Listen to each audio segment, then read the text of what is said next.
they should revisit the strategy. This morning we be glad that our father our birthday. You want to remember for the There you go. Hallelujah. Our Father, here it is. Our Father, who art in heaven, hallowed be thy name, thy kingdom come, thy will be done on earth as it is in heaven. Give us this day our daily bread, and forgive us our trespasses, as we forgive those who trespass against us. And lead us not into temptation, but deliver us from evil. For thine is the kingdom, the power, and the glory, forever and ever. Amen.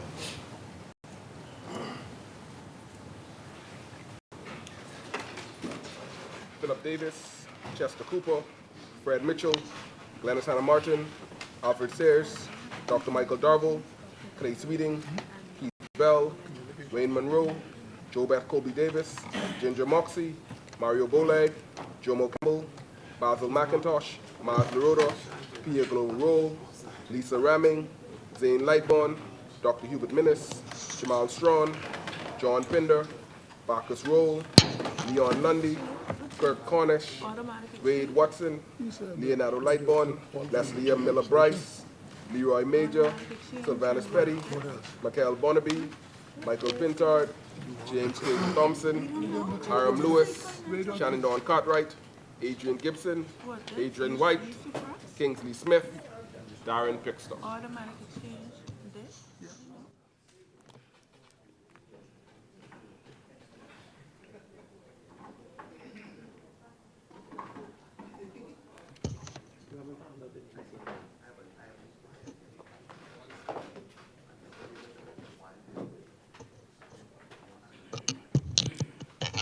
While we wait, I want to say a very special happy birthday to our honorable member, Jamal. Today, the honorable member for Nassau Village. As he celebrates today, I want to wish you a very happy birthday on behalf of myself and the members of this honorable assembly and the staff of the House of Assembly. Happy birthday, Michael.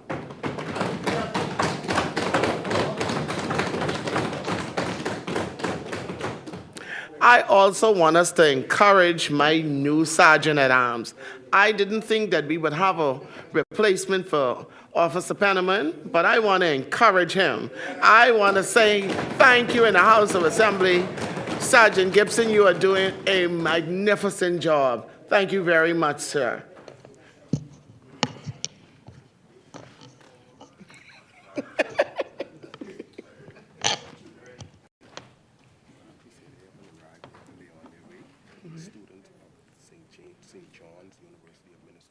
Okay.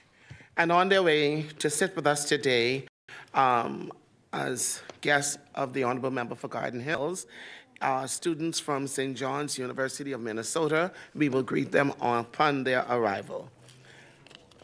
So we will now revert to the order of business as we conduct the people's business. Introduction and swearing in of new members. Laying of documents by ministers. The chair recognizes the honorable member for Cat Island, Rumpke, and San Salvador. Madam Speaker, beg leave to lay on the table of the House a copy of the following: the Financial Intelligence Unit 2022 Annual Report. Thank you, honorable member. Order that the document be brought up.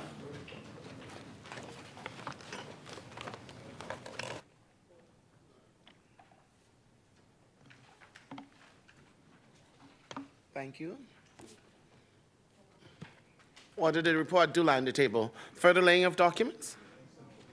You may proceed, honorable member. Beg leave to lay on the table of the House a copy of the following: the Financial Intelligence Unit 2023 Annual Report. Thank you, honorable member. Order that the document be brought up.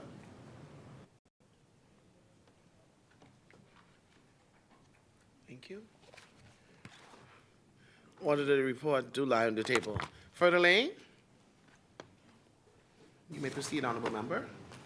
Madam Speaker, beg leave to lay on the table of the House a copy of the Financial Intelligence Unit 2024 Annual Report. Thank you, honorable member. Order the document be brought up. you.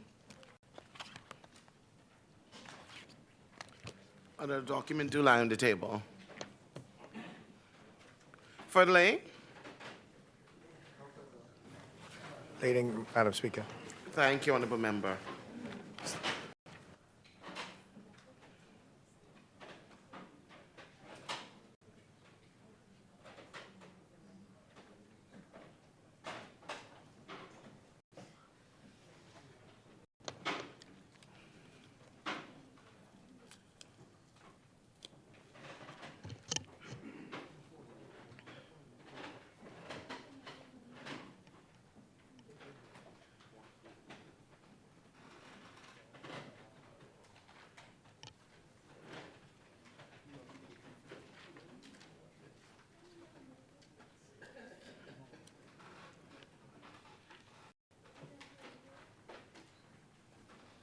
Honorable members, as they have taken their seats, I want to welcome to the House of Assembly staff along with the students from St. John's University of Minnesota.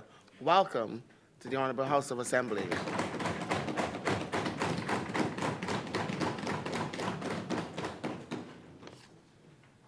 I hope that your stay here is an enjoyable one. You take in some of the not so good, but on good days, some good weather, as I know it must be a little cold in Minnesota. We'll now move on. Statement of communication by ministers. The chair recognizes the honorable member for Tall Pines. Thank you so much, Madam Speaker. I too would like to join you in welcoming the students from St. John University, as well as I think some faculty members or members from that university as well. But Madam Speaker, today I rise in this honorable house to lay for the first time the Bahamas National Health Strategy 2026 to 2030. This evidence-based plan lays out the national strategic roadmap for the health and well-being of our people over the next 4 years.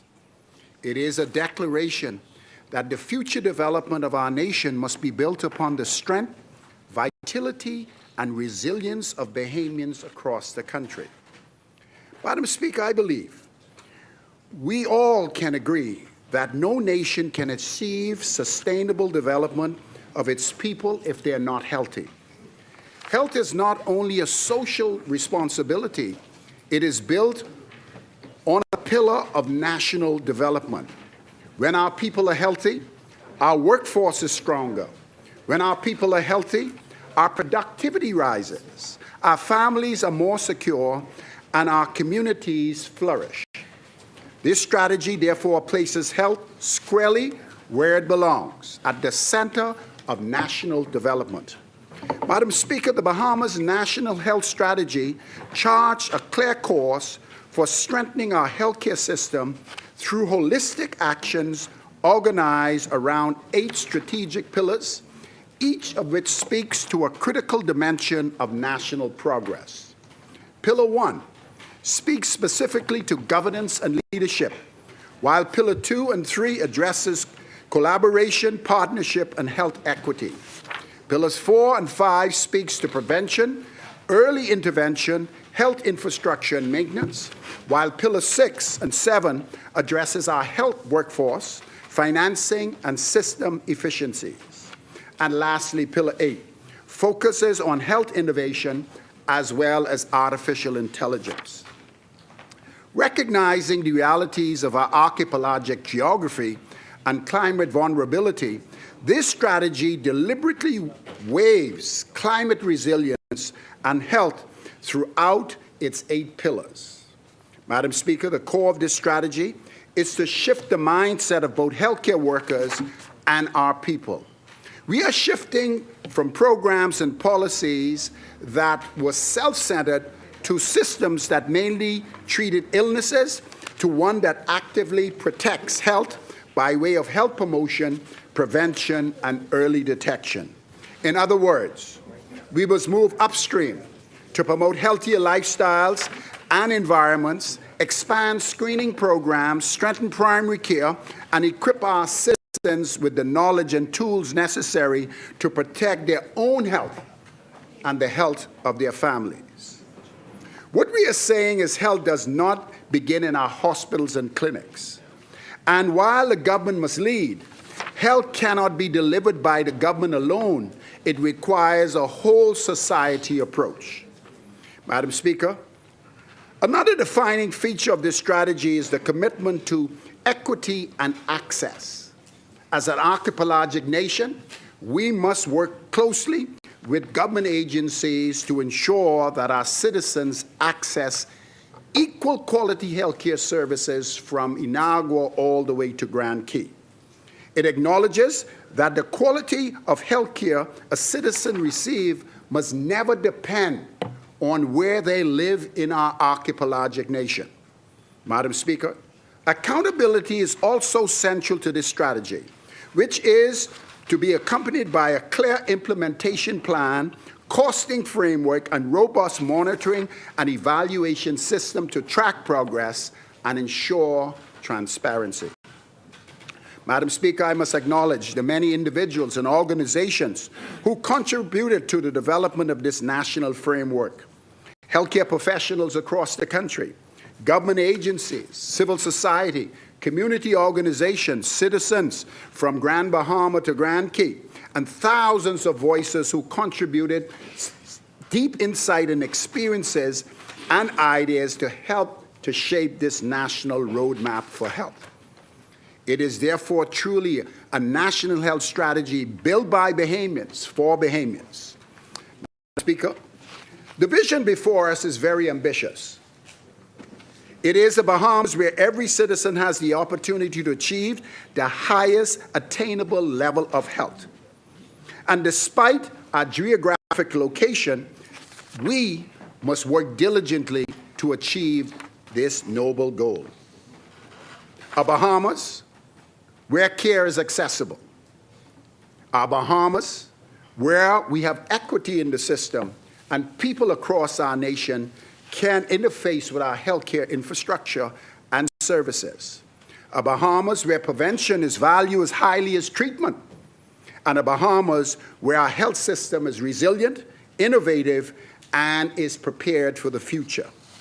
Madam Speaker, the Bahamas National Health Strategy 2026 to 2030 represents our collective commitment to protecting and strengthening the most vulnerable asset any nation has, and that is the health of its people. Finally, let this four-year strategic plan and roadmap inspire action, shape proper behavioral response, and bring us together to move as a nation. Madam Speaker, I now take this opportunity with great pride to lay for the first time in this honorable House the Bahamas National Health Strategy 2026 to 2030, Together for Health, Building Trust, Promoting Wellness, and Securing Health Equity for the Future for all citizens of the Commonwealth of the Bahamas. I thank you. Thank you, Honourable Member. Order the document be brought up.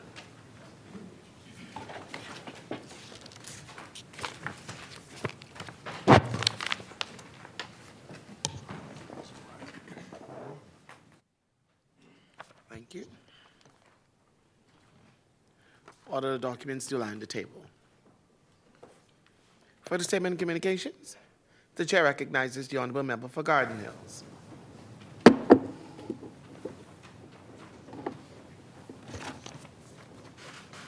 Thank you, Madam Speaker. Madam Speaker, I rise today to acknowledge and warmly welcome the rugby team from St. John's University who have chosen the Bahamas as the destination for their spring training camp.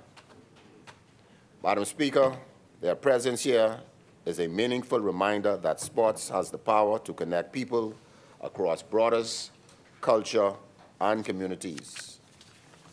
You see, Madam Speaker, when international teams choose to train in the Bahamas, they are not only visiting our country, they are becoming part of our sporting environment and engaging with the spirit of athletic excellence that rings throughout our islands. The Bahamas has long been recognized for producing world-class athletes across a variety of disciplines, from track and field to basketball, baseball, and now the continued growth of rugby and other emerging sports. Our country continues to demonstrate that talent, discipline, and opportunity can come together to produce remarkable achievements on the global stage. Visits such as this one, Madam Speaker, help strengthen that sporting culture. They create opportunities for exchange, for learning, and for inspiration, particularly for our young people who benefit from seeing athletes from around the world train and compete in our country. Madam Speaker, while we recognize the importance of tourism to our national development, we also understand that sports itself has become an important avenue through which we engage the world.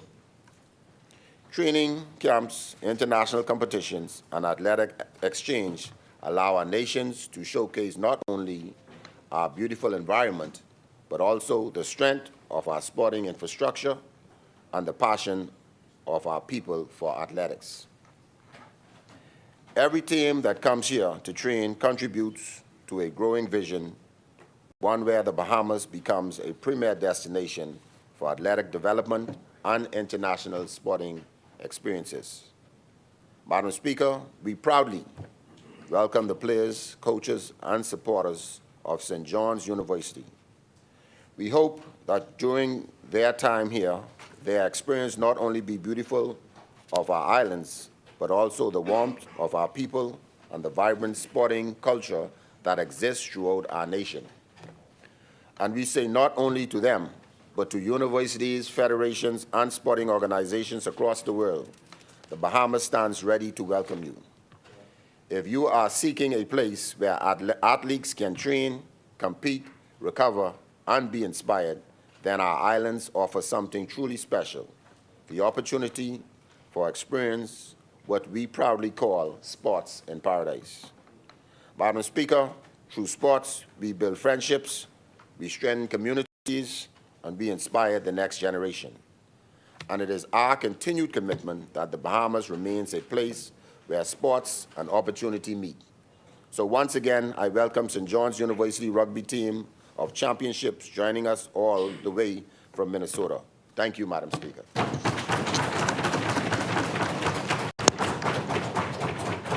Thank you, Honorable Member. The Chair recognizes. Order that communication be brought up.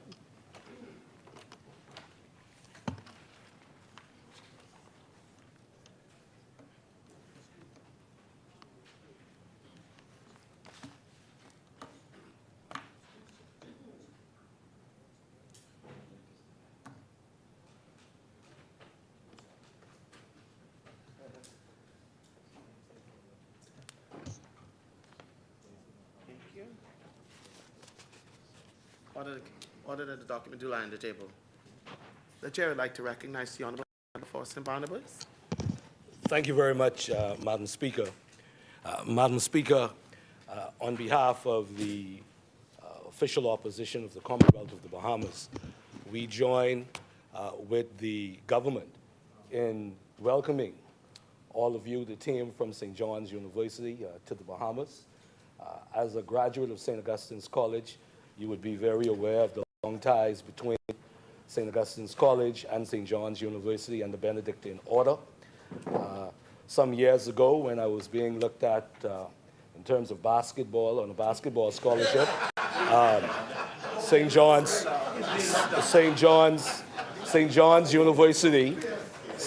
University was one of the universities in which was given an offer, but I ended up in another cold place called Franklin Pierce University, where I was offered a scholarship.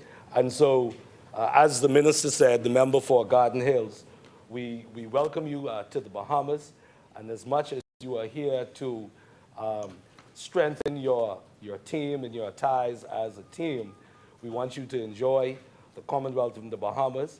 As Madam Speaker said, we apologize for the weather today, but we call it liquid sunshine. And so please do enjoy everything here, and we continue to enjoy the partnership that we have gained over the many decades between St. John's University, St. Augustine's College, and indeed the state of Minnesota and the Commonwealth of the Bahamas. Thank you very much. Thank you, Honorable Member. For the statement and communication, my ministers. News and Communications, Madam Speaker. Thank you, Honorable Member. Communications by the card.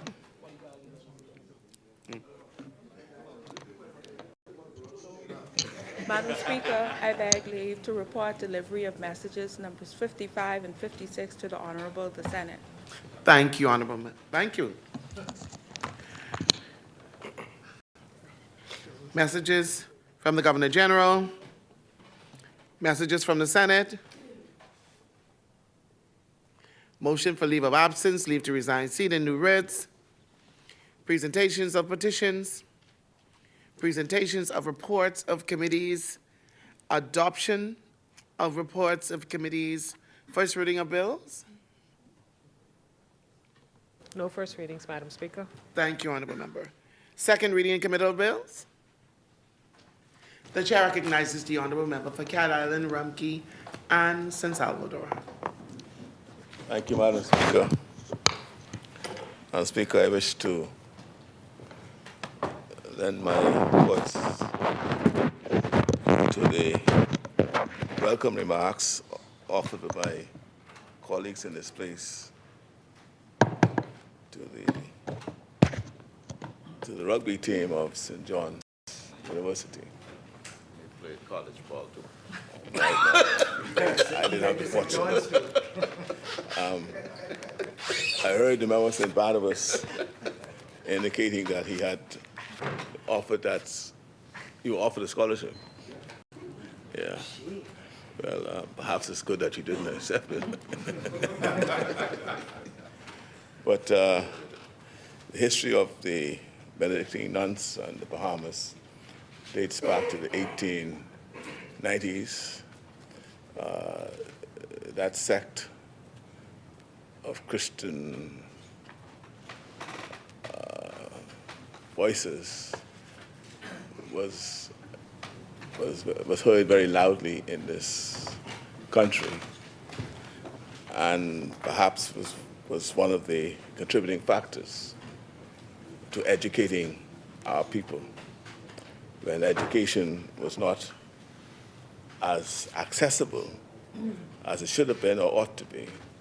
And so we do owe a great deed of gratitude to the Benedictine nuns and the Catholic community in particular. So do give your president and faculty members my regards. I had the occasion to have them visit me last week or week before last. They were here, and I had a wonderful conversation on how we would continue to strengthen the relationship between our country, our educational system, and at the Benedictine space that include the St. John's University and the Benedictine College. So welcome. I'm your throat.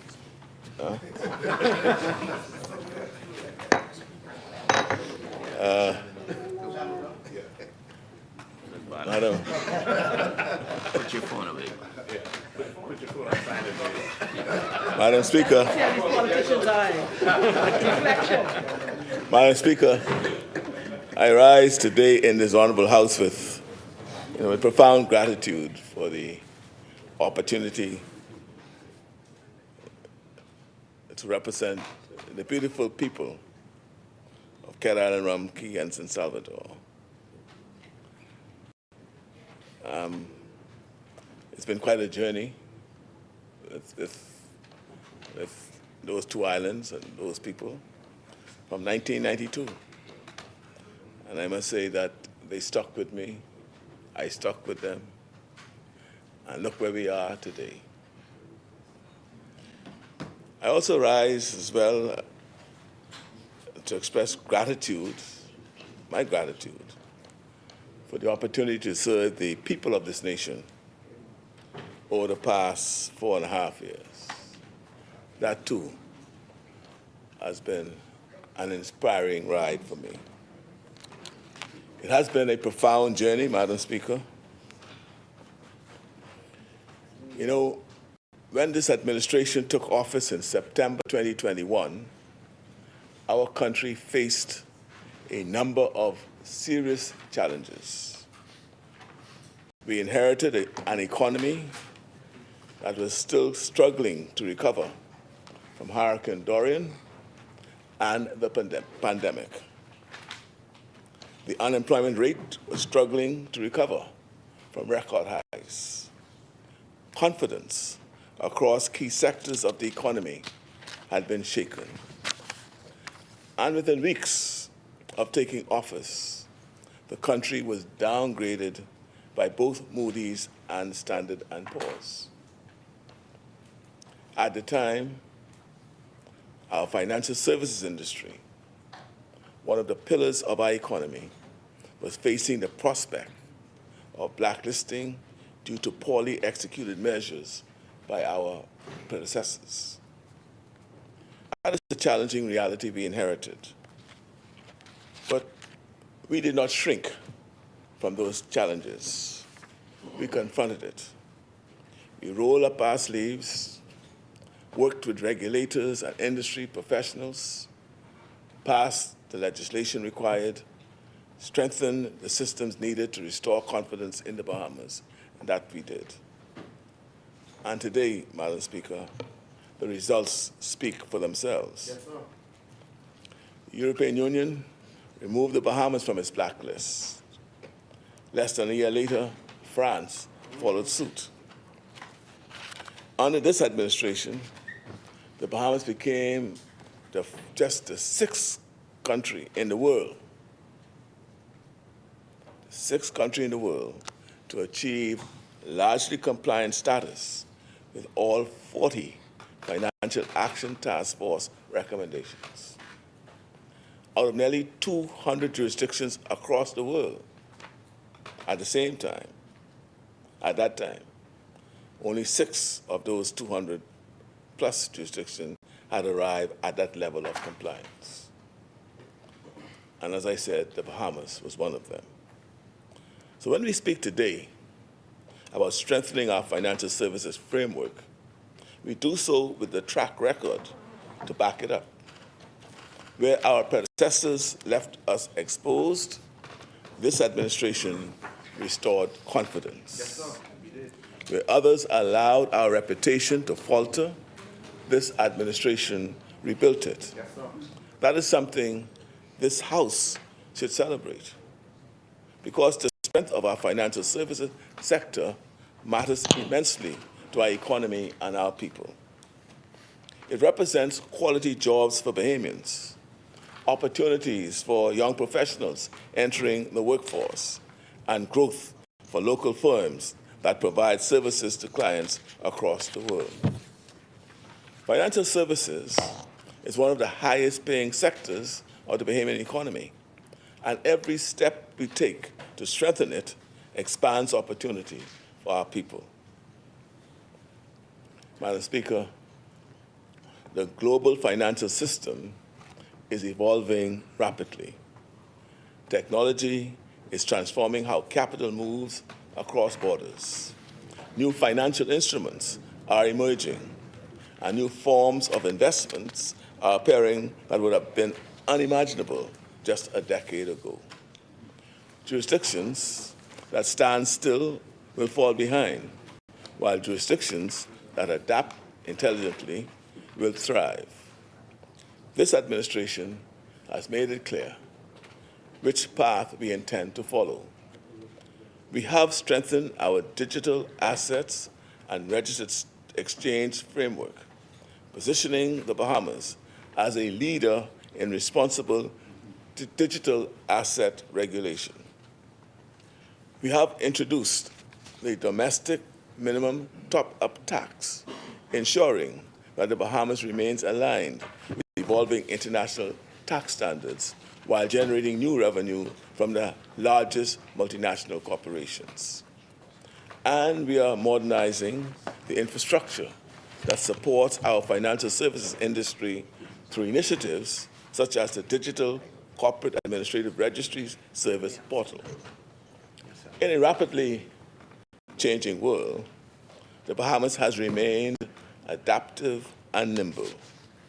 We have remained forward-looking, and the 3 bills before this House today represents the next step in our journey. Honourable Member, which one of the bills are we? We'll start, Madam Speaker, with the automatic exchange of financial account information, Amendment Bill 2026. Thank you, Honourable Member. And Madam Speaker, I ought to have said earlier, we are debating a compendium of bills, which I stand to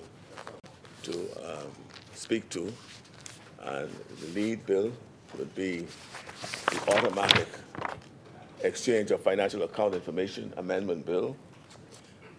Then we have a new concept, Decentralized Autonomous Organization Bill 2026, and then the USAFRAC Bill, Interest Bill 2026.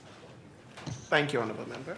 So if I could speak then to the first bill, which is the automatic exchange of financial account information Amendment Bill. This bill strengthens the Bahamas' framework for the automatic exchange of financial account information under the Global Common Reporting Standards, or the acronym CRS. Over the past decade, countries around the world have worked together to improve transparency in international financial systems.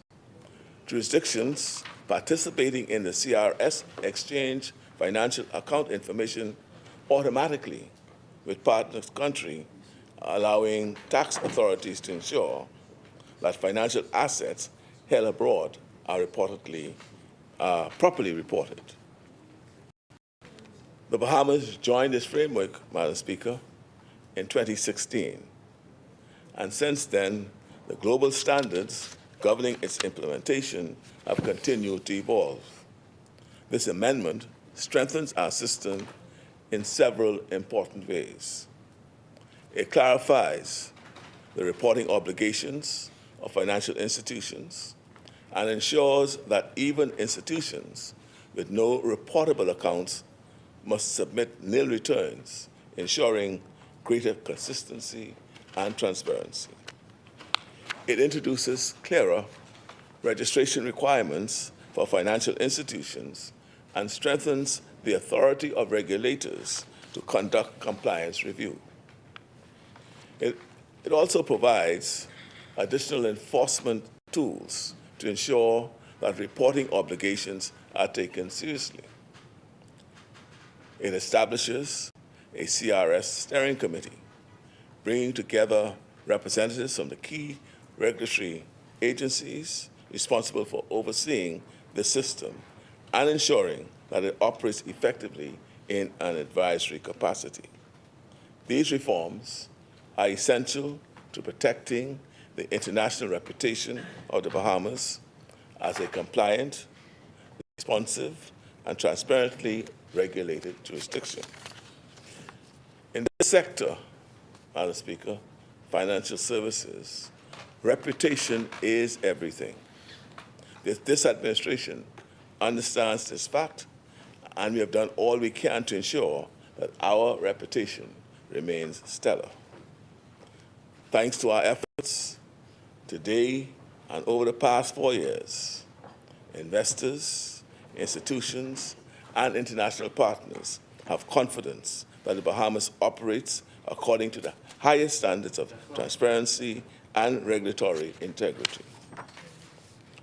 Where we once faced blacklists, Madam Speaker, today we stand as one of the most compliant jurisdictions in the world. Yes, sir. That is progress. And it is progress that this administration will continue to build on.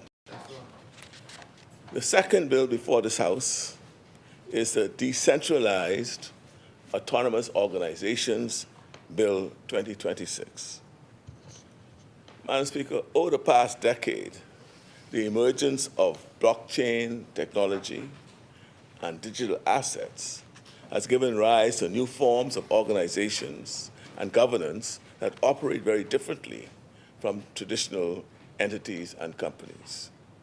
One of the most significant of these developments is the rise of what is called decentralized autonomous organizations, or DAOs, this is the acronym. Unlike traditional entities and corporations, which are governed by boards of directors and executive management teams, DAOs operate through decentralized decision-making processes facilitated by blockchain technology. These organizations are already managing billions of dollars in digital assets globally. Yet many jurisdictions have struggled to provide clear legal framework in which they can operate.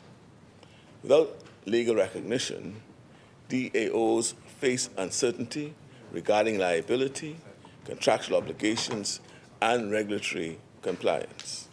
Well, Madam Speaker, we are officially one of the only countries in the world that will successfully regulate DAOs through the bill before us today. This bill establishes a framework through which DAOs may register and operate legally within the Bahamas. It ensures that such organizations meet appropriate governance standards while maintaining the decentralized principles that define them. Under the bill, DAOs seeking to operate from the Bahamas must register with the Securities Commission.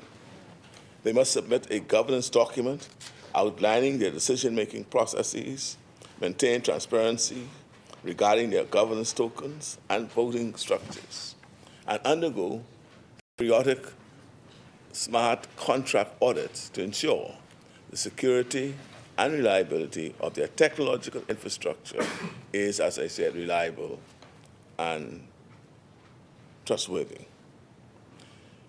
They will also be required to appoint a responsible person who will serve as the point of accountability within the jurisdiction.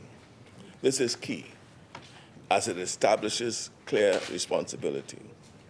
With this bill, the billions of dollars currently being managed by DAOs will have a potential home right here in the Bahamas, as one of the few jurisdictions in the world, and perhaps the only one right now, with such a sophisticated framework for the regulation of digital assets.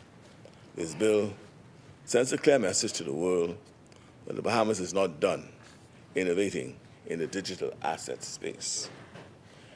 We will continue to embrace, Madam Speaker, innovation, but we will pursue innovation responsibly.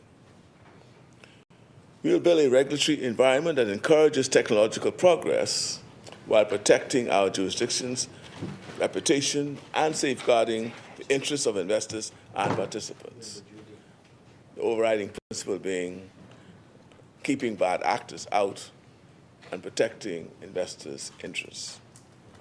And in doing so, we continue to position the Bahamas as a jurisdiction capable of supporting the next generation of fintech innovators. The third bill, Madam Speaker, is what they call the usufruct interest bill. Now, this bill, yes, it's a new concept. This is something we are borrowing from what they call the civil law system. I know ours is a common law system. And so it's a new invention that we're hoping to be able to attract businesses from civil law jurisdictions so they can find and see something that they are familiar with. So the bill introduces into Bahamian law a concept that has long been used in sophisticated wealth management and inheritance arrangements around the world, particularly in civil law systems, such as in Europe. It is a relatively rare concept in common law jurisdictions. However, given changing market dynamics, we are now introducing it into Bahamian law. By embracing this change, we are placing the Bahamas in a very interesting and appealing position as it relates to expanding our financial services and wealth management offerings to existing and new markets. Under a usufruct arrangement, the legal owner of a property may grant another person the right to use the property and receive economic benefits for a specified period of time, while ownership itself remains unchanged. For example, a parent may transfer ownership of certain assets, such as a property, investment, or securities, to the next generation, while retaining the right to receive the income generated by those assets during their lifetime. Or the surviving spouse may be granted permission to reside in a property even though ownership has passed to the children. This type of arrangement is often used to allow families to plan the transfer of wealth in a structured, orderly manner while preserving the original owner's economic security. The bill establishes a clear legal framework governing the creation, registration, duration, and termination of usufruct interests. It outlines the rights and obligations of both the owner and the party receiving the benefits. It establishes procedures for registration and public record keeping and provides mechanisms for resolving disputes should they arise. You know, Madam Speaker,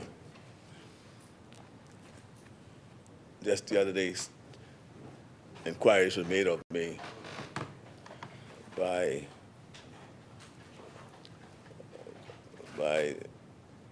a spouse who was concerned that the children were putting her out of the house because the father died and the father left. Wasn't clear as to what her interests would be. Now, fortunately, we were able to resolve that because under our new Inheritance Act of the passed in 2000, her interests would have been protected. Yes. But I raised that in the context, in the absence of that act, Yes. she would have lost any right to be in the house where her husband would have been. But for that law, and ownership would have gone on to the children. And of course, this is because the deceased was married, I think, 3 times, and children for in each family, squabbling over property. Now, an instance like that, he could have created an instrument, this usufruct instrument, leaving the benefit and having the benefit of it still, even though the ownership may have been in the children. That is an example of how it works in this. But of course, us who only have little, we don't have to worry about these things. This is for what they call wealth management. So this is what wealthy, yeah, like St. Barnabas, yes.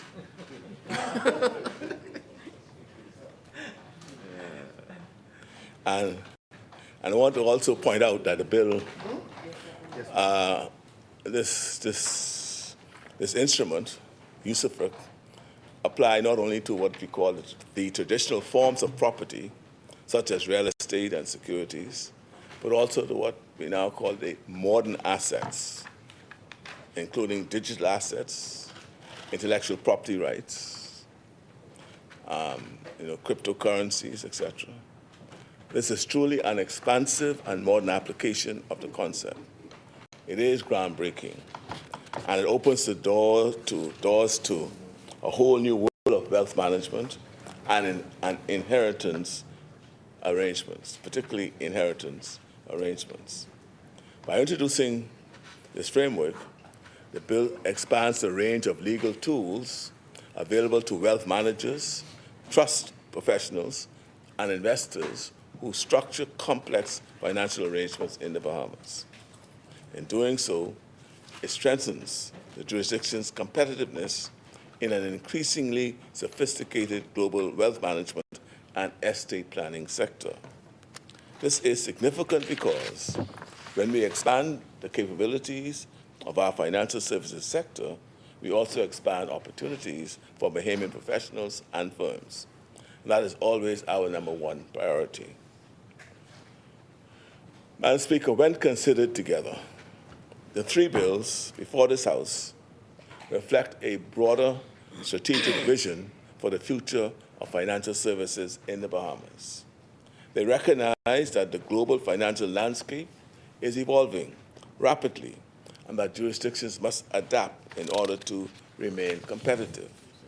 We are reinforcing our credibility by strengthening transparency and compliance frameworks through the amendments to the automatic exchange of financial account information regime. We are enhancing innovation by establishing a legal framework that accommodates new forms of digital organizations and governance structures through the DAO bill. And we are expanding our capacity for advanced financial structuring through the introduction of the use of rich interests, providing additional tools for wealth management and estate planning within our jurisdiction. This balanced approach is essential. A successful financial services center must combine strong regulatory credibility with openness to innovation and a legal framework that supports complex financial arrangements. The Bahamas has long demonstrated that it can achieve that balance. These bills ensure that we continue to do so in the years ahead. Madam Speaker, we are focused on bringing in new investors and wealth into our system. And we are equally focused on ensuring that Bahamian professionals benefit from this growth. We want to see Bahamian lawyers structuring these transactions, Bahamian accountants advising global clients, and Bahamian compliance professionals and financial analysts driving innovation within our jurisdictions. When the financial service industry grows, so do opportunities. This growth translates to new career paths, better paying jobs, and a more competitive presence in the global financial services industry. Our goal is simple: to bolster the Bahamas' position as a leading global financial services jurisdiction and to ensure Bahamian professionals are at the center of that leadership.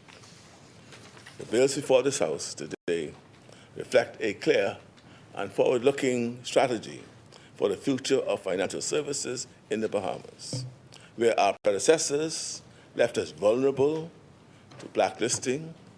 This administration restored our reputation. Where others allowed uncertainty to grow, this administration brought stability. And today, Madam Speaker, we continue that work. These bills strengthen our financial services framework. They position the Bahamas to compete successfully in a rapidly evolving global marketplace.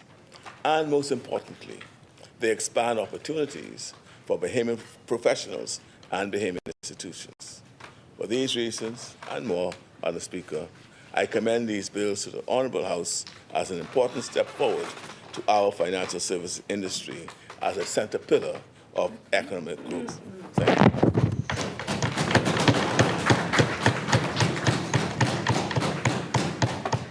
Thank you, Honourable Member. Is there a seconder? Yes, there is. The Chair recognizes the Honourable Member for Kamaiyo. Madam Speaker, honorable members, guests, ladies and gentlemen, Bahamians everywhere, good morning. Madam Speaker, may the words of my mouth and the meditation of my heart be acceptable in thy sight, O Lord, my strength and my Redeemer. Madam Speaker, I rise to second and, of course, to support this compendium of financial legislation. On behalf of the wonderful people of Carmichael, Madam Speaker, just before I get into the crux of my communication, I want to indicate that I received a rather disturbing phone call this morning as I drove to my office from a police officer which lives in my constituency. And I told him I couldn't speak because I was on my way preparing for the House of Assembly, but he insisted.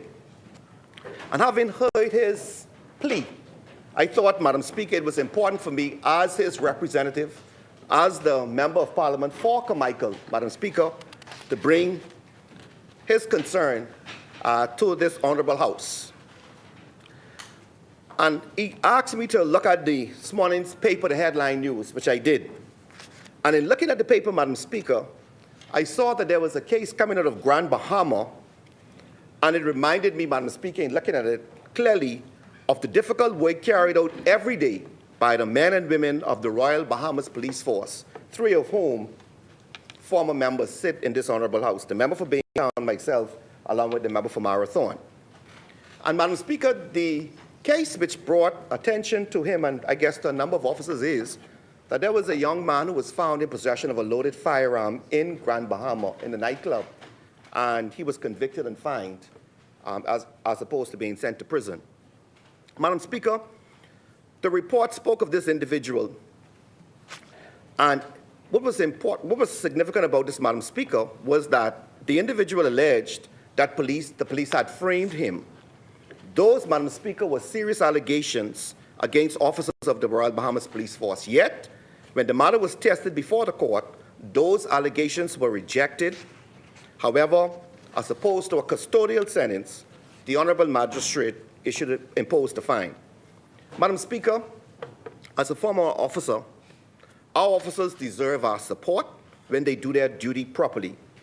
It cannot be, Madam Speaker, that officers risk their safety to take illegal firearms off the streets. Their integrity is publicly questioned, and then the country simply moves on. Now we have to be very careful here, Madam Speaker, because sentencing is a matter for the independent judiciary, and we must always respect the independence. But when a loaded firearm, Madam Speaker, is involved in a public place, and when serious allegations against police officers have been disproven, the country is entitled to ask whether the outcome properly reflects the seriousness of the offense and the message we send out about illegal firearms. In that regard, Madam Speaker, I respectfully suggest that the Office of the Director of Public Prosecutions may wish to review this matter and consider whether further steps are appropriate in the public's interest. Because at the end of the day, Madam Speaker, our police officers must know that when they act lawfully and professionally, this country unequivocally stands behind them. And the truth is that the work of the Royal Bahamas Police Force is showing results. Crime numbers, Madam Speaker, are trending downward because officers are out there every day and night working hard and keeping our communities safe. So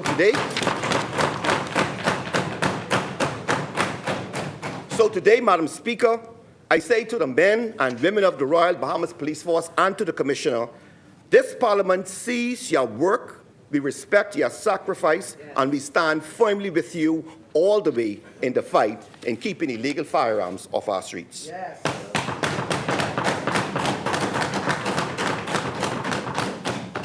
Madam Speaker, the community of Carmichael, comprised of hard-working families, proud homeowners, young people striving to build their futures, and seniors who have given their lives to the building of our nation. It is an honor and a privilege to stand in this honorable house as their representative, and I do so with humility and deep gratitude for the trust they have placed in me. Carmichael, Madam Speaker, is a community that understands work. It is a community that understands responsibility. But above all, Madam Speaker, it is a community that places its trust in God and understands progress by the Progressive Liberal Party. The people of Carmichael are practical people. They are not interested in noise or poems or political theater. They are interested, Madam Speaker, in results. They are interested in the steady improvement of their communities, in the security of their homes, and the opportunities made available for their children. Over the past several years, Madam Speaker, I have walked the streets of Carmichael, visited homes, spoken with families, and listened to our young people who are trying to build their futures. I've sat with the seniors, Madam Speaker, who have changed this country, changed over generations. And the message that comes from the people of Carmichael is clear. They want their country to keep moving forward. Before I go further, Madam Speaker, I must thank my family. Public service, Madam Speaker, demands sacrifice, and all of us in this place knows that, Madam Speaker. It demands long hours, time away from home, and the willingness to place the needs of the country ahead of our personal comfort. The support of family, therefore, Madam Speaker, makes that possible. Over the past few years, Madam Speaker, I have experienced unbelievable loss and pain. It was a loss that no words can truly explain. But in that same season, Madam Speaker, life also brought untold joy and joy with the arrival of my first grandchild.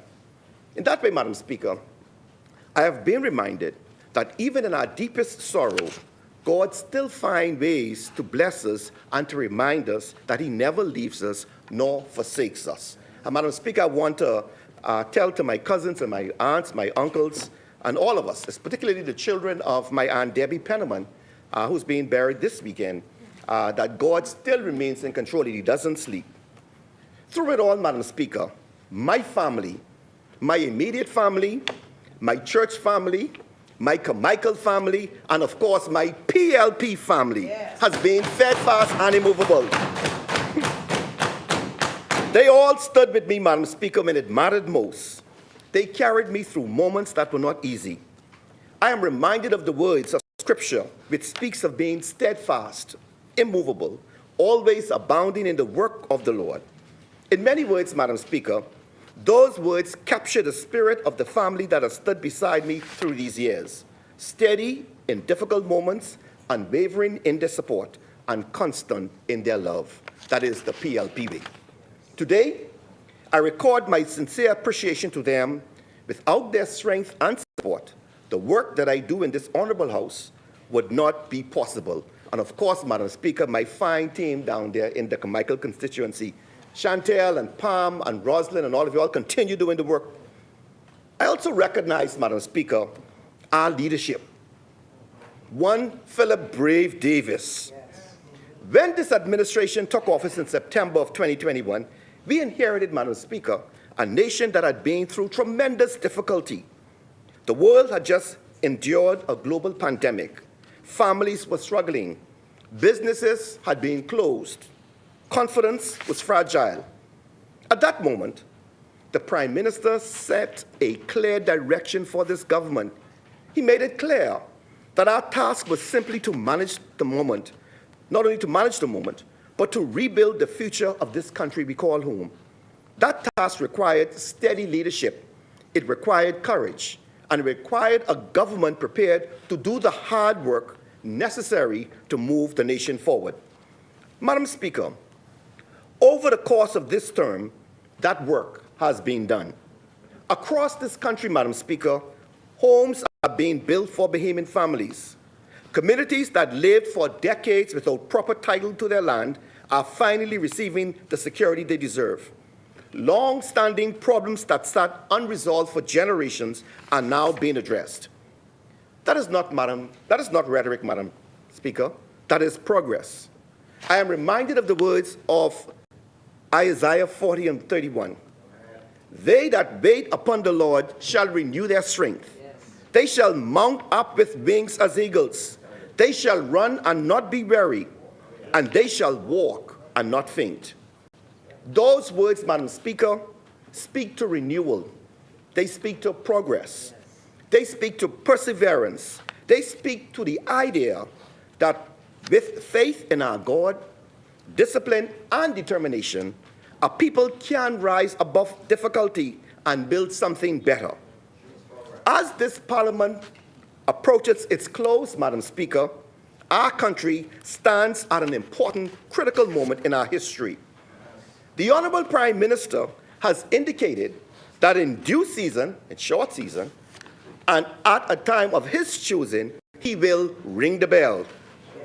When that moment comes, Madam Speaker, the Bahamian people will once again decide the direction of this nation. I do not know when that moment will come, but, Madam Speaker, The Progressive Liberal Party government is ready. We are ready because this administration has done the work. We are ready, Madam Speaker, because we stand before the Bahamian people not with promises, but with results. And we are ready because the progress that is being made must not be placed at risk. Today, Madam Speaker, we continue our work. The matters before this Honourable House form part of a coordinated legislative effort to strengthen and modernize the financial services framework of the Bahamas. 3 pieces of legislation, Madam Speaker, are being debated together as a compendium, each addressing a different but important aspect of the sector so ably and competently put by the Honourable Prime Minister. The first, Madam Speaker, is the Automatic Exchange of Financial Account Information Amendment Bill 2026. This measure, Madam Speaker, strengthens the administrative and compliance framework that governs how financial institutions report and exchange financial account information under international standards. It clarifies registration requirements, strengthens reporting obligations, and introduces clearer compliance and enforcement mechanisms. This, Madam Speaker, is to ensure that the Bahamas continues to meet its commitments under the Global Common Reporting Standard. The second, Madam Speaker, is the Decentralized Autonomous Organizations Bill 2026. This legislation establishes a legal framework allowing decentralized autonomous organizations, commonly known as DAOs, to register and operate from within the Bahamas with legal certainty. It provides governance, requirements, regulatory oversight, and safeguards designed to ensure that innovation in distributed ledger technology can develop within a responsible and properly regulated environment. The third, Madam Speaker, is the Usufruct Interest Bill 2026. The measure introduced by this new legal structure allows beneficial rights in certain assets to be separated from legal ownership. In practical terms, it creates additional tools within our legal framework that can support sophisticated estate planning, wealth management, and asset structuring arrangements within the Bahamas. Madam Speaker, taken together, these 3 measures reflect the continuing evolution of our financial services legislation. They strengthen compliance where international standards require, while at the same time introduce new legal tools designed to keep the Bahamas competitive in an increasingly complex global financial system. Madam Speaker, I begin with the first measures before this Honourable House, the Automatic Exchange of Financial Account Information Bill 2026. Now, Madam Speaker, when people hear a title like that, it can sound complicated and distant from everyday life. It sounds like something that concerns only regulators, accountants, or bankers. But the truth is, Madam Speaker, this legislation is really about protecting the position of the Bahamas in the global financial system and protecting the opportunities that flow from that position. All around the world, countries now operate to share certain financial account information as part of international efforts to combat tax evasion and financial crime. This framework is known as the Common Reporting Standard. Countries that wish to participate fully in the global financial system must demonstrate that their laws support these standards. This bill, therefore, strengthens the framework through which financial institutions in the Bahamas register and report information and ensures that the reporting system operates both efficiently and transparently. Madam Speaker, this is important because when jurisdictions fail to meet international standards, they can face blacklisting.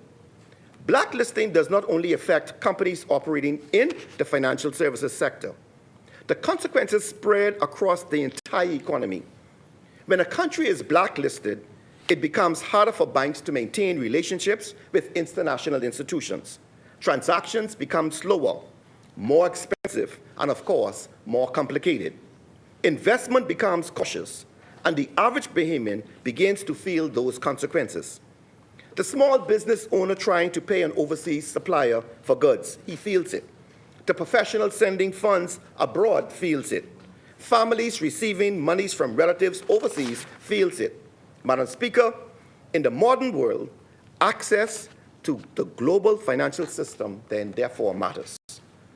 There are some who say that the Bahamas should ignore these international standards and simply accept whatever consequences may come. But, Madam Speaker, that is not what Bahamians want. Bahamians want their country to remain connected to the world. They want the ability to send and receive money more easily. They want businesses to have access to global markets. They want transactions to move freely, quickly, and more efficiently. And that requires a jurisdiction that is trusted. That is why, Madam Speaker, this government has taken a very careful and responsible approach to financial services reform. We have strengthened our laws, worked closely with regulators, and engaged with international partners to ensure that the Bahamas continues to meet the standards expected of a modern financial center. This bill, therefore, Madam Speaker, continues that work. It strengthens the reporting framework.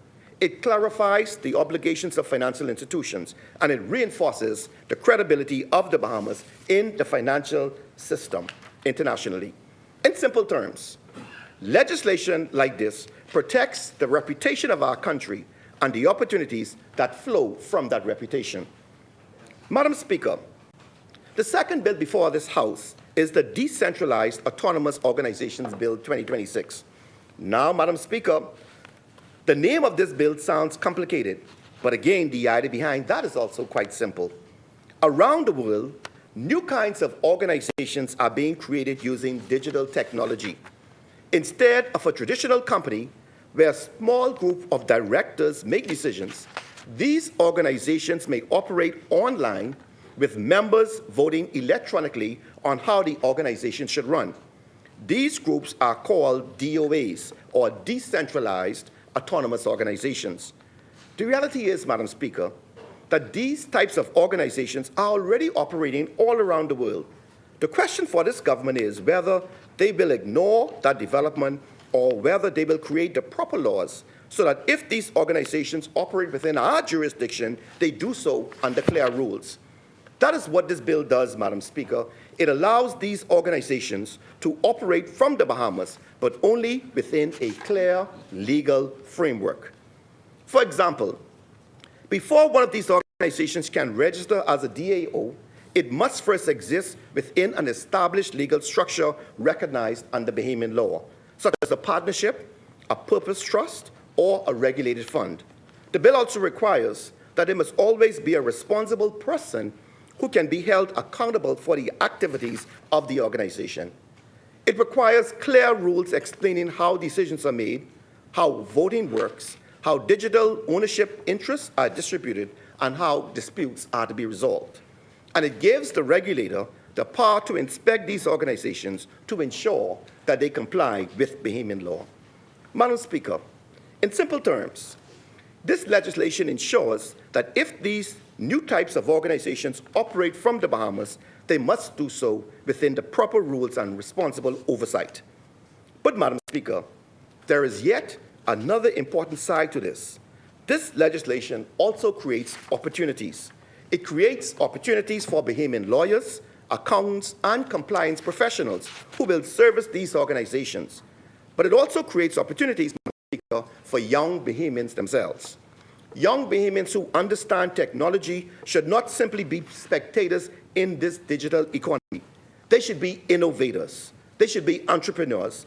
They should be the ones creating these businesses, building platforms, and participating in new industries that are emerging all around the world. This legislation, Madam Speaker, allows them to do that from the comfort of their homes, from the Bahamas. It provides a legal framework that allows young Bahamians to innovate, to organize projects, and to build new technology-driven businesses within a jurisdiction that has clear rules and international credibility. Madam Speaker, that is how a progressive country prepares for the future. That is how a progressive government moves ahead, by creating sensible laws that allow innovation to happen responsibly while ensuring that the opportunities created by new industries are available to our own Bahamian people. The third measure, Madam Speaker, is the Usufruct Interest Bill 2026. Again, Madam Speaker, this title sounds technical, but the idea behind it actually is quite straightforward. The term usufruct, Madam Speaker, is defined as the right to enjoy the use and advantage of another's property. In simple terms, it allows the benefit of an asset to be separated from the legal ownership of that asset. Let me explain. A person may own an asset, whether land, investments, or other property, but may wish for another person to enjoy the use or income from that asset for a certain period of time. Under the usufruct arrangement, the ownership of the asset remains with one person, while another person receives the right to use it or receive the income from it. Madam Speaker, structures like this are used around the world for estate planning, wealth management, and family succession planning, as the Honorable Prime Minister said. For instance, a parent may wish to preserve ownership of certain assets for the next generation while allowing a spouse or family member to benefit from the income during their lifetime. International clients, Madam Speaker, often look for jurisdiction whose laws provide flexible and sophisticated tools that allow those kinds of arrangements to be structured clearly and securely. This bill, Madam Speaker, introduces that tool in the Bahamian legal system. Why does that matter, Madam Speaker? Because the financial services industry depends on jurisdictions having modern and flexible legal frameworks. Madam Speaker, by introducing usufruct interest into Bahamian law, we are expanding the range of legal tools available. And when that happens, Madam Speaker, it creates opportunities right here at home. Madam Speaker, in other words, this bill may sound technical, but its purpose is simple. It strengthens the legal toolkit available within the Bahamas. Simultaneously, it also ensures that our financial services sector continues to offer modern and competitive solutions in a global market. Madam Speaker, permit me to place these measures within the broader legislative record of this administration. Because the truth is, Madam Speaker, the work of this government has been extensive, deliberate, and sustained. Over the course of this term, Madam Speaker, this Parliament has advanced one of the most active legislative agendas in modern Bahamian history, touching nearly every major sector in national life. Madam Speaker, in that context, we increased the minimum wage so that working Bahamians receive a fairer return for their labor. We reduced VAT and took further steps of removing VAT from unprepared foods so that families could feel better relief in the cost of living. We expanded real property tax benefits for Bahamian owners. We reduced transfer taxes on the sale of property so that home ownership and property transactions would be more accessible to Bahamian families. We strengthened support for homeowners and moved deliberately to reduce the burden on families seeking to build or maintain their homes. We significantly, Madam Speaker, reduced customs duties on building materials so that the cost of construction could come down for Bahamian homeowners and builders across our archipelago. Madam Speaker, this Parliament also advanced legislation focused on opportunity and community development. We passed the National Training Agency legislation so that Bahamians can develop the skills required to compete in a modern economy. We enacted the Urban Renewal Authority Act so that communities that had been neglected for far too long could receive coordinated attention, planning, and investment. We amended the Housing Act, Madam Speaker, to strengthen the framework supporting the construction and financing of homes for Bahamians' families. We amended the Business License Act to address the uncontrolled proliferation of liquor stores in our communities and to bring proper regulation to that sector. Madam Speaker, we did not stop there. I would submit, Madam Speaker, that one of the most significant reforms undertaken by this Parliament has been in the area of land reform. We enacted the registered land legislation, and of course, we passed the Land Adjudication Act. These pieces of legislation, Madam Speaker, passed by this government, has delivered the most comprehensive program of land reform promised in this country for decades. These reforms, Madam Speaker, address long-standing structural weaknesses in the way land ownership is recorded and administered in this country.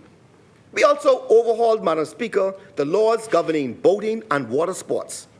The objective here, Madam Speaker, was to properly regulate jet ski, and I see an article in the paper this morning, and water sport operations, and to ensure that these opportunities are now by law conducted only by citizens of the Bahamas. Yes. We also passed, Madam Speaker, the Local Government Act to modernize legislation that remained largely unchanged for many years. Madam Speaker, this Parliament, under your competent and able leadership, has been very active. We also advanced reforms designed to modernize the legal framework governing energy reform so that the Bahamas can move toward a more efficient and sustainable energy system. Because a modern country cannot operate on outdated systems, the law must evolve to support the future. And in Grand Bahama, this government demonstrated leadership where others hesitated. For decades, Madam Speaker, the obligations governing development in Grand Bahama remain clouded by uncertainty. Government spoke about the matter, but avoided the difficult legal process required to solve it. Head on, Madam Speaker, this administration pursued that matter through arbitration and legal action. Today, the country has clarity where once there was uncertainty, and the future and development of Grand Bahama can proceed on a clear legal foundation. Madam Speaker, throughout this period, we have also strengthened the financial position of this country. When this administration, Madam Speaker, took office, we inherited a nation emerging from pandemic, economic contraction, and of course, the competent authority. Today, the position of the Bahamas is stronger and brighter, and I might add, as it is a new day. Our economy is robust, our public finances are more resilient, and confidence in our country has been restored. Issue after issue, sector after sector, matters large and small, this government has worked, this Parliament has legislated, and this country has moved forward under this progressive Liberal Party government. That is the record, Madam Speaker, of this administration. This is the story of the term: progress through legislation, progress through action, progress through leadership, and, Madam Speaker, that progress must continue beyond 2026. Madam Speaker, every generation of Bahamian is called upon to make choices about the future of this country. Those choices are never abstract. They are about the direction of our economy. They are about the security of our communities. They are about the opportunities available for our children. In this moment, the choice before the Bahamian people is clear. Do we continue with the progress of this government, or do we turn back? Madam Speaker, this government believes in progress. We promote progress. We believe in strengthening our communities. We believe in expanding our opportunities. We believe in building a Bahamas where ordinary people have a fair chance to exceed. And yes, we believe in Bahamians. But our work is not finished yet, Madam Speaker. We have more homes to build. We have more hospitals and clinics to build. There are airports that must be constructed. We must continue to build our energy grid. There are communities that still need to be strengthened, Madam Speaker, and there are young people who still need opportunities. There is a financial services sector that must continue to evolve and expand so that Bahamian professionals can compete and succeed in the global economy. Madam Speaker, the work of building a nation is never completed in a single term. It requires continuity. It requires stability. It requires and demands steady leadership, as demonstrated by the Honourable Member for Cat Island. It requires the confidence of the people to continue that progress that we have begun. That is why we say to the Bahamian people that the choice before them is simple. Choose progress. Choose stability. Choose the leadership that has been doing the work with care, compassion, and with humility. Madam Speaker, the people of Carmichael understands this message. They know what progress looks like. They have seen it in their communities. They have felt it in their lives, and they know that the work we have begun together must continue.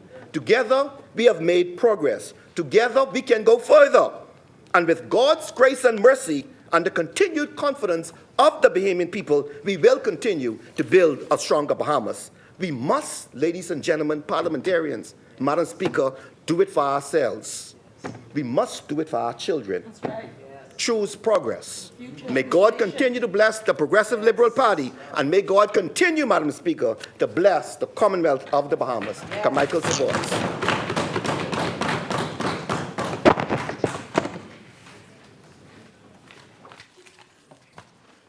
It has been moved and seconded that the following bill be read for the second time and committed. A bill for an act to amend the Automatic Exchange of Financial Account Information Act.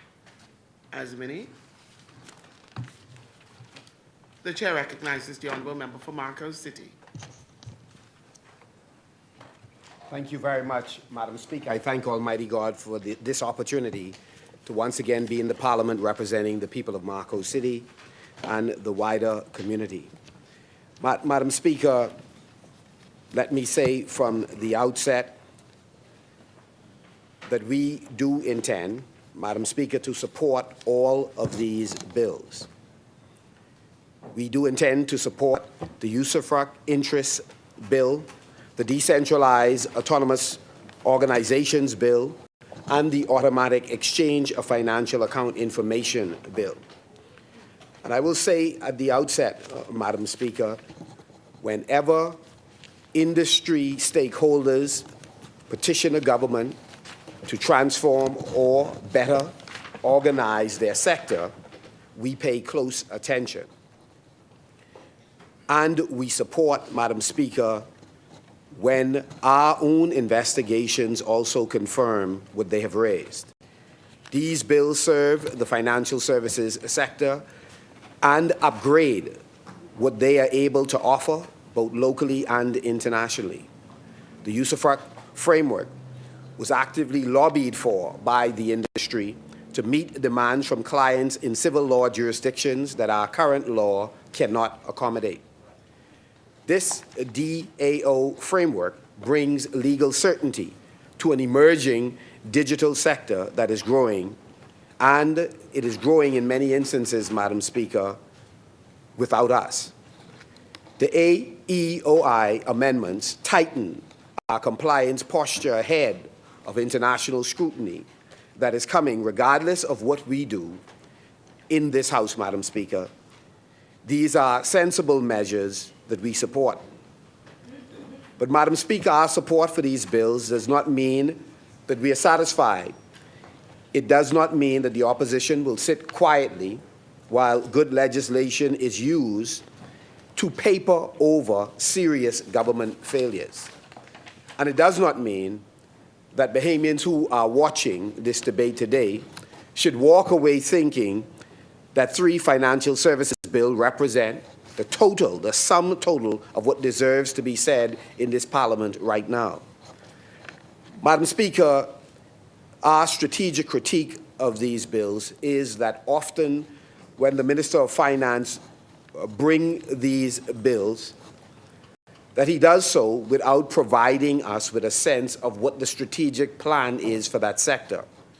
Nor does he point us to any website or place where the public, local and international, can go and see how these bills fit in the broader context of developing the sector.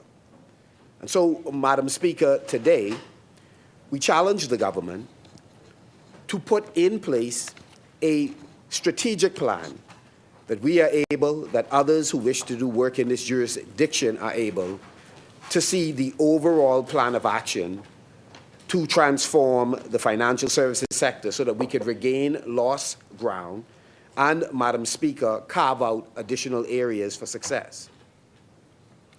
Madam Speaker,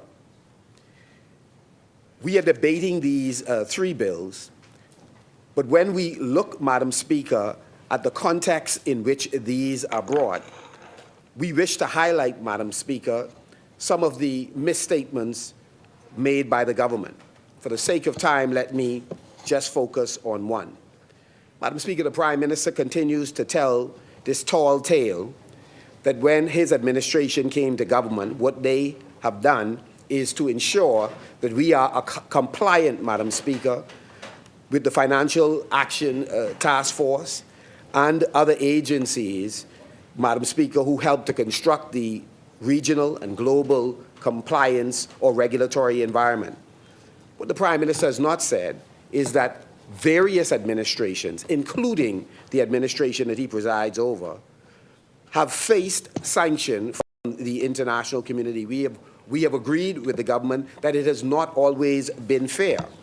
But what we do not agree with is this tall tale that the PLP came, met things in disarray, and cleaned it up, because that is untrue. It is untrue, Madam Speaker, and we know that the member for Cat Island, Rumkey, and San Salvador is fully aware of it, yes, Madam Speaker. And so, Madam Speaker, today, the international financial services industry is but one of the two pillars, Madam Speaker, on which this economy stands. We've said over and over there is a need for diversification to make sure that there are multiple streams of income, Madam Speaker, and that this country is able to grow beyond the 1.6 this administration has projected that this economy will grow by this year. Madam Speaker, it is very possible through diversification in food security, in terms of, Madam Speaker, exploiting the opportunities in the technology sector, once again returning to the technology hub that we forecasted, in exploiting opportunities in the orange and in the blue economy, Madam Speaker. We have a legitimate shot, Madam Speaker, of growing our economy beyond the 4%, Madam Speaker. And so today, as we look at these bills, we simply challenge this government to bring financial services bill, but also that will improve the sector, but also, Madam Speaker, point to the strategic plan. Because if, in the event that they don't, and they haven't up to this point, Madam Speaker, we intend to clearly lay out, in conjunction with the financial services sector, the long-term strategic plan so that we are able, one, to protect those segments of this sector, Madam Speaker, where we have thrived, but also to claw back in areas where we have lost ground globally, Madam Speaker. This is a sector that employs thousands of Bahamians in high-skill, high-wage position. It generates significant government revenue. It operates in a fiercely competitive environment where jurisdictions are constantly working to attract and retain businesses. We are competing against the likes of Cayman and BVI, Bermuda, Singapore, Luxembourg, Madam Speaker, and these jurisdictions are not standing still. They have published strategies. They have multi-year roadmaps. They have identified the sectors where they want to grow, the products they want to develop, and the regulatory reforms they need to get there. They consult their industries, set targets, and report publicly on progress, Madam Speaker. And so when the question is asked what the Bahamas has, we expect a Minister of Finance to come to this House and lay that case out. The financial services sector has been asking the question for years. Fortunately, Madam Speaker, we have had, under successive administrations, meetings with the sector. What has not materialized, Madam Speaker, over the last 4 years as this government pats itself on the back is a strategic plan that we can all, Madam Speaker, refer to. Madam Speaker, let me, for a moment, Madam Speaker, pivot. I want to say directly, an F&M government will bring such a strategic plan informed by the experts, Madam Speaker, from the sector. We will not govern the financial services sector by surprise. We will sit down with industry, with regulators, with international advisors, and we will produce a published, accountable strategy, one that the industry knows, that investors can rely on, that the Parliament can scrutinize. It will provide, Madam Speaker, an assessment of where the industry is today, where it needs to go, and it will lay out a roadmap to get us there. That is what a serious government, Madam Speaker, will do, who is concerned about the sector and the future of it. Madam Speaker, I want to look for a moment at the other side of the ledger. The government talks about what it is doing to appease or address concerns in the international community. And the government has positioned itself as a champion for small island developing states in the international community. What are they doing locally, Madam Speaker, that bolsters, that strengthens their credibility, why an international community should take them seriously, that they are actually practicing what they preach? I wish to look at that for a moment, Madam Speaker. What are the realities that Bahamians are living while their government is around the world talking about the state of affairs in the Bahamas? Madam Speaker, these financial services bill speak to the international face of this economy. They are about attracting investment, serving sophisticated clients, and positioning the Bahamas competitively on the world stage. Madam Speaker, and I want to say, as we've said before, that work matters. But there's another face to this economy, the face that ordinary Bahamians see every morning when they fill up their car with gas, when they pay their electricity bill. Madam Speaker, I said fill up their car with gas, but really I meant when they attempt to put gas in their car, because many times, Madam Speaker, it's $10. For some, it's $5. For some, it may be $15. Madam Speaker, when you look at the face of this economy, it has to tell the tales of those residents who are struggling to buy groceries, who are struggling to book flights, to visit families on another island. And that tale, Madam Speaker, is not the tale that this government talks a lot about, because it wishes to shift the conversation to the lived reality, the day-to-day struggles that our people are facing. You see, our people's story in the communities where I grew up, whether it is Key West Street, Florida Court, Melbourne Road in Yellow Elder, in Mount Pleasant, or Arawak Avenue, Madam Speaker, the face of our people tell a different story from the one this government presents in its press releases and its speeches. Madam Speaker, the financial health of this jurisdiction, the very credibility of these bills, Madam Speaker, are designed to strengthen, Madam Speaker, that financial health. But what the government must appreciate, that their ability to achieve this depends on a functioning, affordable, productive domestic economy. And many of the people who work in this economy, who are affected by this economy, Madam Speaker, they're hurting, and they're hurting deeply. Yes. An international financial center cannot be healthy in a country where the people who staff its office, clean its building, raise its children, can't afford to live. It's only a matter of time before those who are wealthy in the Bahamas begin to feel the pressures from the people who are hurting and feel that they have no stake in this very country where a handful, a small group, are doing well. The competitiveness of the Bahamas as a financial center cannot be separated from the cost of doing business here in our country, Madam Speaker. The cost of living here and the reliability of the basic services this government is supposed to provide, Madam Speaker. You cannot separate the financial services sector from these realities. Madam Speaker, these are not separate conversations, though the government attempts to make them separate conversations. All of these conversations have to be held alongside each other, Madam Speaker. And so, Madam Speaker, I intend to use this opportunity to speak about what is happening to the Bahamian people right now, because this is the context in which these bills are being debated. And this is the context which the credibility of this government management of our economy is being assessed. Madam Speaker, the fuel crisis in our country is real now. It's real at the pumps. It's real when you try to book a flight. Fuel prices are going up. And that is not a prediction, Madam Speaker. It's a mathematical certainty. Global oil prices have risen, Madam Speaker. The Bahamas purchases fuel in bulk. And we're still working through inventories purchased at earlier prices. But the next shipment will be priced at current levels, Madam Speaker, and Bahamians will feel it at the pump.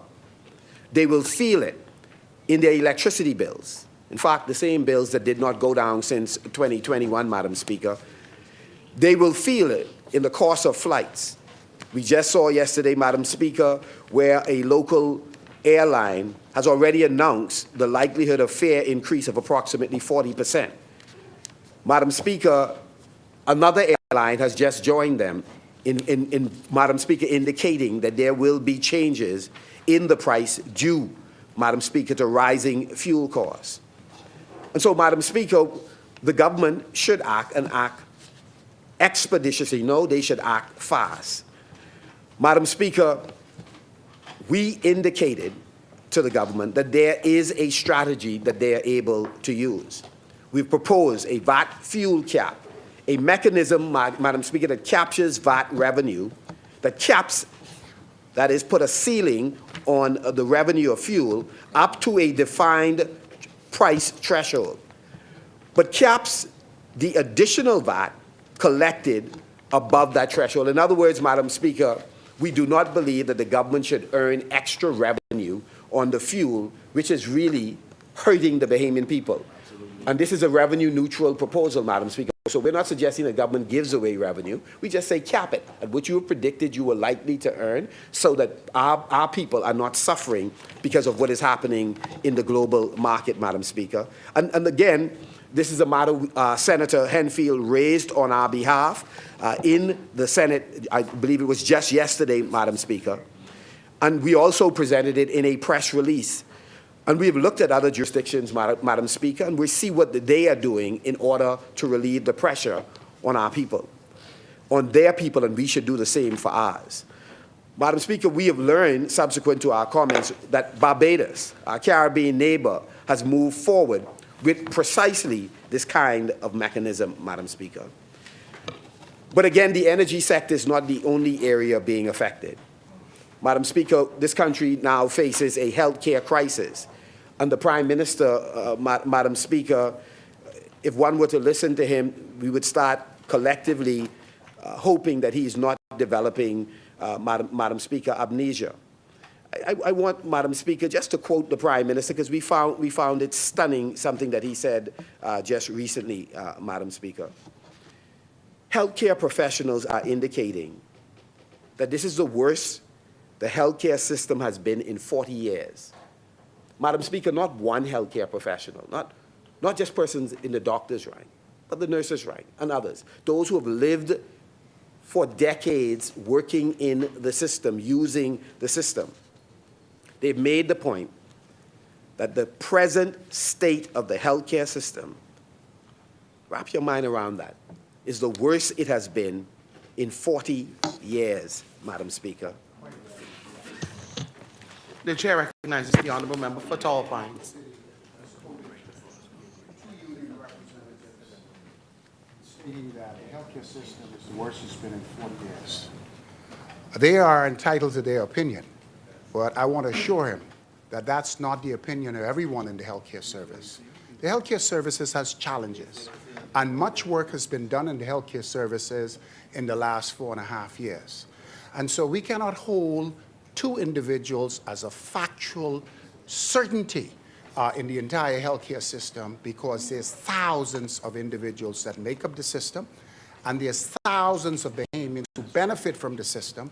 And so to make a dogmatic statement like that, because two people have quoted it as being the worst in 40 years, mean that it is actually the worst in 40 years. I beg to differ as the Minister of Health and Wellness in the Commonwealth of the Bahamas, and I stand by that along with thousands of other healthcare professionals who are doing their endeavor best to ensure that the healthcare system not only maintains to a standard, but also improve over the next few months, as soon will be unveiled to the Bahamian people. Thank you, honourable member. Thank you very much, Madam Speaker. Madam Speaker, when we come to Parliament, we tend to say that we speak on behalf of the good people of our respective constituencies. And so, Madam Speaker, I believe if policymakers have the ability to speak on behalf of our constituents who've given us a mandate, certainly union leaders, have a similar right to speak on behalf of their collective. So I think people would presume that when we speak for our people. And so we know to try and isolate an individual, Madam Speaker, is most unfortunate. Madam Speaker, but the truth of the matter is that we visit the hospital.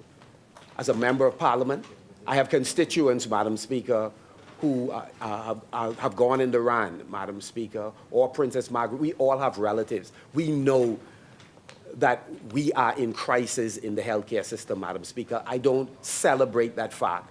We acknowledge it, and we now have to find a way to fix it, Madam Speaker. I'm simply making the point, Madam Speaker, that many of the speeches given by the government side as it relates to revenue earned and what they're doing with it certainly is not significant. The Parliamentary Registration Department is independent. Our function is to give them resources. And so to seek to start a parliamentary commissioner when he's not here is unparliamentary. It sounds like you're making an excuse for a loss that you see coming. Madam Speaker, Member, and I will strike from the record. Madam Speaker, Comments made by the parliamentary. Madam Speaker, we have a right to indicate that we have expressed concerns about certain matters that have not been addressed, Madam Speaker, and Madam Speaker, including, Madam Speaker, the fact that we have documented improperly transferred records for the following constituency unit. Madam Speaker, this process has affected Central and South Eleuthera, Michael, North Eleuthera, Freetown, North Abaco, Tall Pines, and Golden Isles. We've documented voters who registered in person as far back as November 2025, whose names do not appear on the electronic register issued in January of 2026. We've documented deceased persons who remain on the National Register. We've documented voters listed in multiple constituencies simultaneously. Madam Speaker, I could go on with these matters to show where we have, so it's no attack on any individual. It is saying the process itself has to work, Madam Speaker. So so Madam Speaker, what I The will chair recognizes the honourable member for Freetown. Madam Speaker, the member for Marco City speaks about credibility and is raising issues that he would be well aware if he is properly briefed. That dead people are removed weekly and daily from the register. He would be well aware that the only public record of dead people are dead people who die in the Commonwealth of the Bahamas. He would be well aware that the parliamentary commissioner has indicated that he expects that political parties will participate in the process, so that when the member for Pine Ridge recognized that many people on the register may have moved out and gave them the record of it, they sent scrutineering teams to Pine Ridge who determined that. This continues to be a cowardly act, Madam Speaker. Seems to be an attempt to set up an excuse for a loss. Madam Speaker, again, we have litigated this issue, and Madam Speaker, we will once again, we'll make available the list, so I would not go through the remainder of it. The list of concerns people have where many young voters, first-time voters and others, Madam Speaker, are frustrated and are turned away for various reasons, Madam Speaker. We just want the system to be fixed. I'm not going to take on the personal attacks by the member for Freetown, Madam Speaker. I wish to close on this note, Madam Speaker. We're talking about fixing the system across different sectors. One system we need to fix, Madam Speaker, and this is the matter I will end on, is, Madam Speaker, we ought to fix this issue of official documents, Madam Speaker, ending up in the wrong hands, whether it's a passport, whether it's NIB, whether it's voter's card. Just recently, the Prime Minister indicated that this was an isolated event that he was referring to when the concern was raised about somebody having fraudulent documents in their possession. And he said it was isolated. I just wanted to come today, Madam Speaker, to say, surely the Prime Minister knows better. Surely he has been briefed differently, because what I did today, Madam Speaker, on the issue of voter's card on the issue of passports, I just brought a number of articles to show you it's not at all isolated what we are facing in terms of people having the wrong, fraudulently in their possession, what is purported to be Bahamian passports or NIB cards, Madam Speaker, or voters' card, Madam Speaker. It's not isolated. What we should do is two things, Madam Speaker. One, fix the system. Two, remove the bad actors that are in it that continues, Madam Speaker, to compromise the Commonwealth of the Bahamas and our process here. So, Madam Speaker, today, one of the things I wanted to just point out, this is how we know it's not isolated. Before the courts now, Madam Speaker, there are double-digit amount of cases involving persons who have been interdicted with fraudulent passports, Madam Speaker. And Madam Speaker, again, I'm closing on this matter, and I beg your indulgence, Madam Speaker. There are persons, Madam Speaker, there's a list, Madam Speaker, we believe with close to 300 names on it. I brought some of those names, Madam Speaker. I brought a list, Madam Speaker, with at least 74 names of persons who are being investigated, Madam Speaker, who have been issued fraudulently, Madam Speaker, passports, right? And so, Madam Speaker, Madam Speaker, and I'd be happy, Madam Speaker, with whether it's the Minister of National Security, the person in charge of the passport office, to share the list, because all the names are listed. As a precaution, Madam Speaker, as a precaution, please, let me just finish the statement. I can listen. No, Madam Speaker, eight of the names, Madam Speaker, we double-check, 8 of the names are on the register. Eight of the names remain on the register. And we have them broken down also by constituency. So we have the passport number, the voter ID, first and last name, and then whether they're registered or not registered. So, Madam Speaker, it is not an isolated case as stated by the Prime Minister. The Chair recognizes the It's not isolated. Madam Speaker, you know, for somebody who says they want to lead this country, he ought to know what he should do if he has reasonable cause to believe that somebody should be removed from the register. And it isn't waving pieces of paper in the House of Assembly. It isn't that at all. It isn't tabling them, just as Pine Ridge did when she suspected that people registered in houses that were abandoned. She took the names, she took the locations, the Parliamentary Commissioner investigated and removed them. The point that the Prime Minister makes is crime is something that happens, and there's a difference between somebody forging a passport, and Madam Speaker, I have my passport, and any Bahamian could look at it and see with the security features why it's so easy to recognize somebody who tries to replicate it, because it's nearly impossible. And the fact that the forgeries are caught easily is a sign that the system works. That is different from being issued a genuine document. But he is in default if he says he knows of people who should not be on the voters' register, and he is not advised the Parliamentary Commissioner unless he is content for persons not eligible to vote. Thank you, Honourable Member. I've said plainly, and I believe, Madam Speaker, the member for Freetown knows. He knows that this is not new. In fact, what we would like for you to do is to insist upon, for example, since these are passport related, that the chief passport officer again meets with the investigators to help pursue the 284 on the list, but the 74 here, which is just a partial portion of that list, so that we could get to the bottom of the matter, Madam Speaker. You attacking me personally, it does not advance our people's cause. This is about us fixing the system, Madam Speaker. We need to remove bad actors.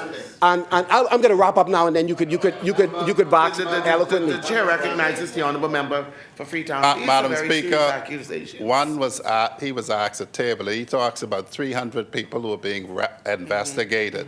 The issue is by whom, on what information.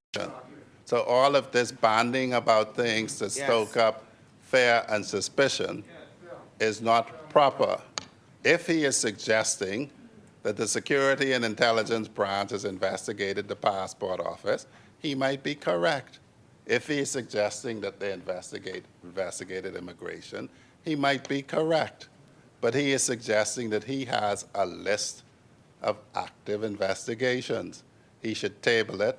It should show who is investigating these persons, when it commenced, because that will be in the list. Otherwise, he is just conjuring, and it's not a personal attack.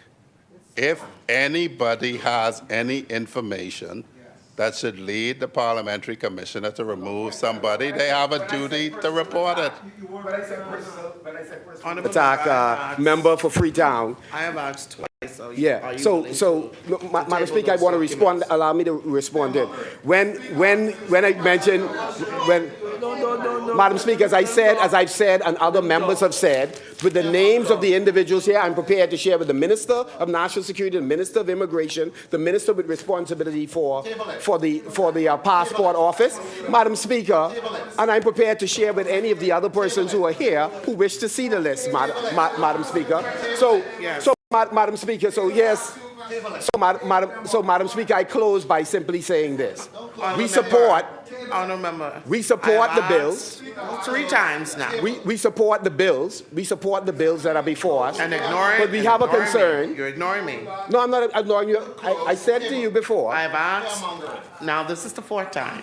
Yes. Honorable member, are you willing to support what you're saying by laying those documents on the table? Madam Speaker, I have no difficulties laying these documents, Madam Speaker. I'm simply making this point.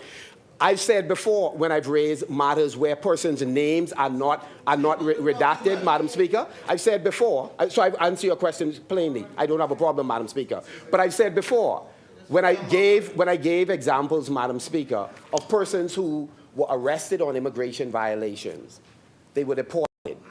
They managed to make it back into the country despite being on the stop list. I read from documents, clearly official documents, Madam Speaker, and I said I'm prepared to share so that we do not have a series of people's names circulating. There was never an issue then when I did that, and I did that on more than one occasion. This occasion, Madam Speaker, it seemed like we are changing that approach, where I'm prepared to share with the member. The member can come back and say I didn't, but if you insist, Madam Speaker, I have no problem signing this. I'm just making this point, Madam Speaker. I'm making this point.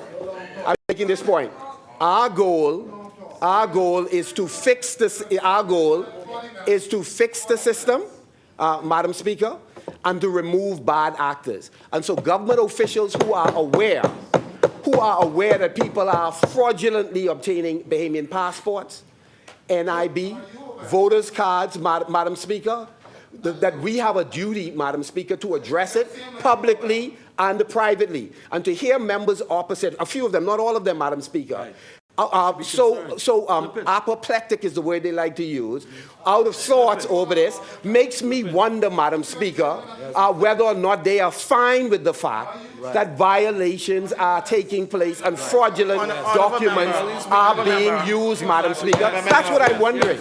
Are they not concerned?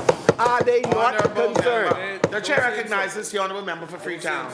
Madam Speaker, I have missed very few sittings of this House. I have. And we have always demanded that he table it. And when he tabled the supposed Hedge document, and I read it at length, we discovered that it didn't say what he said that it said. Absolutely. Madam Speaker, he has recited people who are before the courts now. And so, Madam Speaker, to talk about people not being concerned and to be reciting people who are before the courts, which means not only were people concerned, but people investigated and people were charged. As I say, Madam Speaker, it is a very simple matter. He spoke about a list of 300. We expect when he finishes for him to table a list of 300. We expect him to table the other list he's talking about. We expect him to put up or shut up. Honorable members, honorable members, honorable members. Point of order. Honorable members. Point of order, Madam Speaker. Before we move on, I've asked 4 times for the document to be tabled. I'm not moving forward until that is tabled. But let me say this. We are moving into, yes, a general election. But we are talking about 3 different entities where Bahamians work. Some of them are our constituents. The passport office, the registrar's office, and where persons go to get registered, and the courts. And so when you put those things on this record, you're indicating, you're saying that you have persons with passports, so you're calling that there's some corruption there. You're talking about these things being before the courts, 300 matters, so there's some corruption there. And also, you're indicating that the parliamentary commissioner, there's some corruption in there. No, you did not say it, but the implication is there. The implication is there. The implication is there. The speaker is speaking. The speaker is speaking. You don't worry about what sign I'm making. But let me say this to you. Be careful how we manage these people and these entities. Bahamians work in these entities, and very good ones. So don't call these things out if you're not willing to put up the facts. So I'm asking for the facts to be laid, so that we can move forward. Other than that, I am striking it from the records of this place. I have to protect anybody that sits or serves beyond that bar. They are not sitting in this place to protect themselves, and so I am sitting here as their protection. And I will not allow good Bahamians who are working in these entities to be called out, and the facts are not properly laid in this place. Don't do it. Don't do it to them.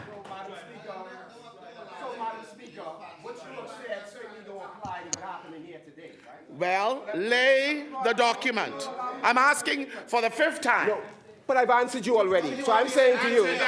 So I've answered that already. He said at the end. So let's find out the facts. So, Madam, other than that, it is no facts. That's what he said. So anybody can come in here and wave a piece of paper. Madam, anybody can. Madam Speaker. But you're giving accusations that there are 300 before the courts. You're saying that the passport office has these issues. Madam Speaker, get the Hansard. What you are saying is false. What you are saying. There's a number of persons on the register. So bring the facts. So let us clear up the issue. So, Madam Speaker, let the people see. Madam Speaker, I'm going to lay the documents, but let me begin by saying what you said about 284 persons before the court was never. I said 300. I can count. So you were that was false, Madam Speaker. I never said it. Madam Speaker, get the Hansard and show that. It was never said. Here's what I said, and I can go to the section. Madam Speaker, it was never said, and I repeat it. That there are at least 284 persons being investigated, Madam Speaker. I said 74 of those I have here in my possession, Madam Speaker. That's what I said. So I did not say what you represented to the public just now, that I said I did not say that. Honorable member, so you said secondly, 200. Madam Speaker, we don't have to debate it. Okay, just get the Hansard. Okay, I'm saying what you said was wrong. It was false. Okay. Secondly, Madam Speaker, I would lay this. I said 8 of those persons on the list that I have appear on the register. That's what he said. So I will sign, and I will lay this as well, to allow you and others to double check it against the list that is being investigated, Madam Speaker. I also promise, Madam Speaker, to lay the articles I referred to, Madam Speaker. Davis government troubled by recent incidents of document fraud, Madam Speaker. I will lay all of the documents where he said that it's not an isolated, it is an isolated case, and I laid out the case by giving examples that it is not an isolated case according to what the Prime Minister said, Madam Speaker. If you all were so sure about your position, you'd permit me to complete my statement. I think the argument by the minister, the member for Tall Pines, was that you made it, you're indicating that the Prime Minister was not aware. So, Madam Speaker, I'm going to lay each of the documents.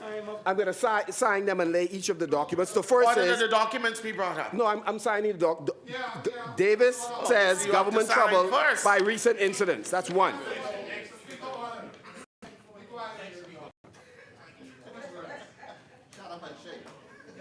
No, that's your job and your history. That's your job, my brother. That's my job. You have to be careful, Yes, man. that's it. These are Bahamians. Leave this country? You gotta be kidding me. Gotta leave the show. Get out of here, man. I'm talking to you, Hey, Todd. But they just was another day though, these same people. Madam Speaker. Boodle Bay. Always another day, these same people. Table in the document. You should lay the process out for him to me. He's gonna be glad to pass passport office. No, you know better, man. You know better.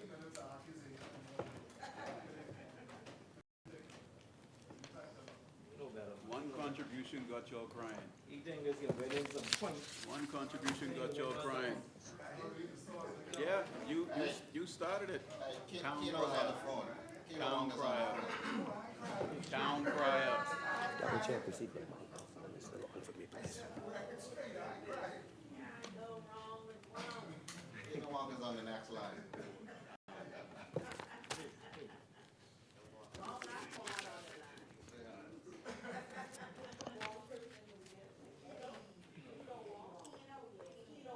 Who's Keno Hart?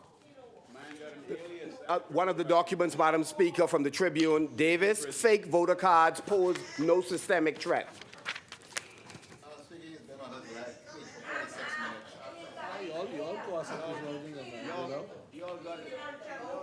Y'all send the coke man to St. Anne's. You may know him yourself. Y'all got the coke. You may know him yourself. You may know him yourself. When you live in a And what I want to do is get copies of each of these so I can also make them available. Don't throw stones. You may know him yourself.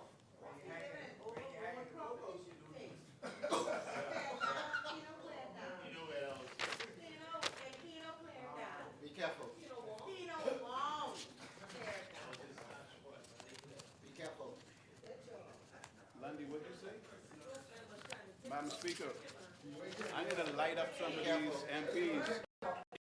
Lundy said what he just said.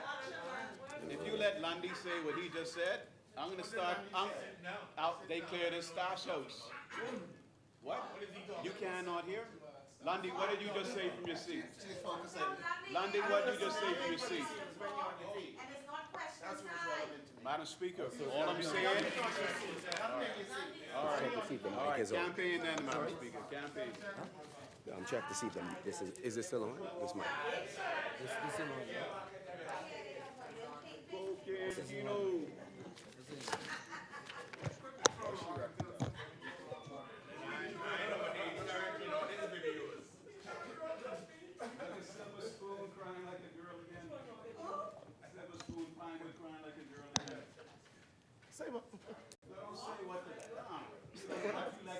I didn't say anything. I say what? Yeah, nothing's off limits. What you allowed to go, nothing's off limits. You want call shots? I call shots too. You leave me from the Eastern Road.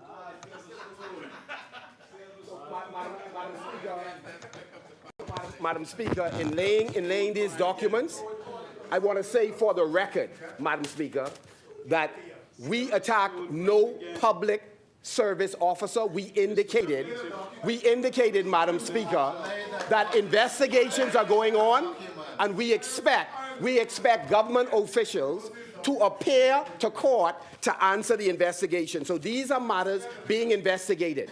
We know that the Chief Passport Officer can help. They should go and speak to the individuals. That's what we're saying, Madam Speaker, and I stand by it. The court will do their business. I want to get a This is the House of Assembly. copy of those. We don't get in the court business. Okay.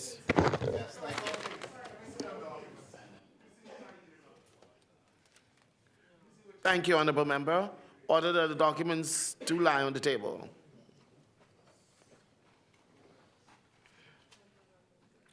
As many.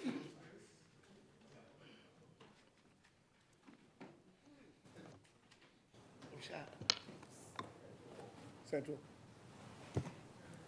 I pointed to get that. He said, don't mix me up. Don't mix me up. Don't mix me up. The chair recognizes the honorable member for Central Grand Bahama. Thank you, Madam Speaker. Boy, for a second there, we have enough tension going on in the Middle East, Madam Speaker, and over the Straits of Hormuz, and we are Hormuz. I spoke to that about 2 weeks ago. So we need to, like Rodney King said, can't we all just get along for the sake of the people? Madam Speaker, I rise today with a heart full of gratitude and a spirit shaped by the weight of responsibility. As we stand in this honorable house, we are not merely debating ink on paper. We are debating the architecture of our children's future. Before I turn to the substance of these three transformative bills, I must address the people who have made my presence here possible. To the resilient, hard-working people of Central Grand Bahama, a heartfelt thank you for 2 consecutive terms.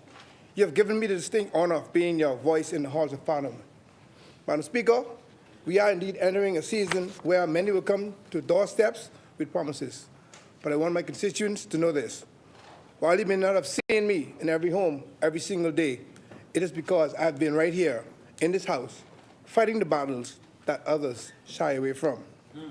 Madam Speaker, my seat has never been cold. My voice has never been silent. I have been your shield against the winds of global instability and your architect in the drafting of a sovereign Bahamas. I am not a representative, Madam Speaker, of presence for the sake of politics. I am a representative of performance for the sake of progress. Madam Speaker, as usual, I have to pivot to Grand Bahama. Currently, the economy of Grand Bahama is considered soft.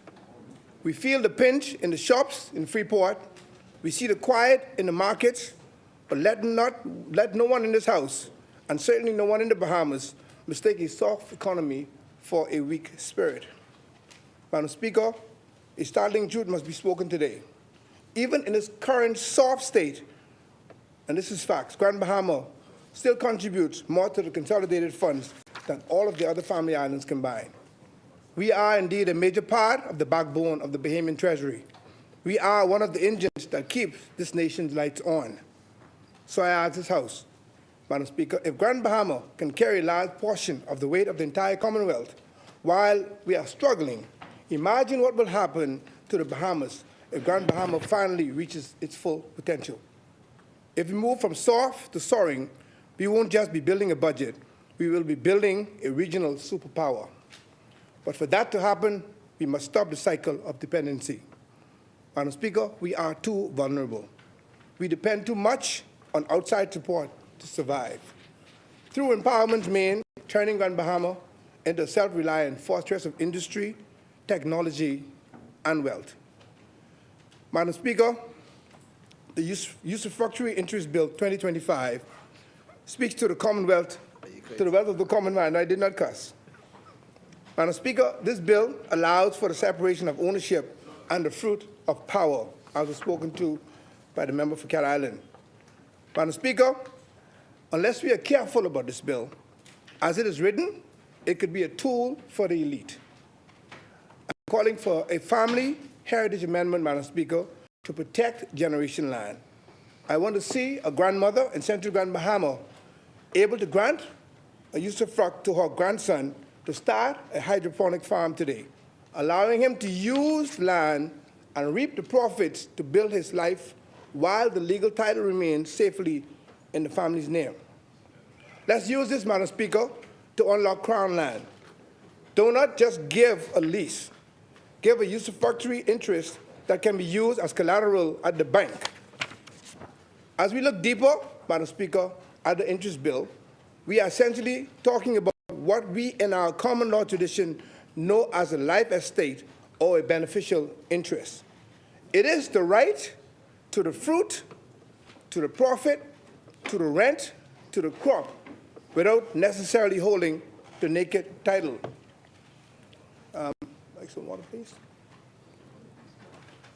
But, Madam Speaker, I want to go deeper into how we strengthen this and the other two pillars of today's debate to shield our people from a world in chaos.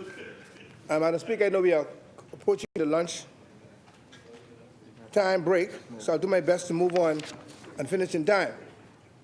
Madam Speaker, if we leave this bill as a purely civil import, it remains a tool for offshore trust. Madam Speaker, there are some strengths to this bill. We must bridge the gap between usufruct and our own life estate and customary tenure concepts. I am proposing, Madam Speaker, that we use this bill to create a national beneficiary interest registry for Crown lands. Instead, Madam Speaker, of the common man waiting years for a grant or a fee simple title, let us grant them a usufructory interest, a life estate today. This gives the young farmer in Grand Bahama or elsewhere in the Bahamas the immediate legal right to the fruit of the land. He can take the beneficial interest to the bank as collateral because the law now recognizes it as a distinct, valuable asset. And that's a game changer. Madam Speaker, this empowers the naked owner, the state, to retain the heritage of the land while the life tenant, the Bahamian entrepreneur, builds the wealth. That's a game changer.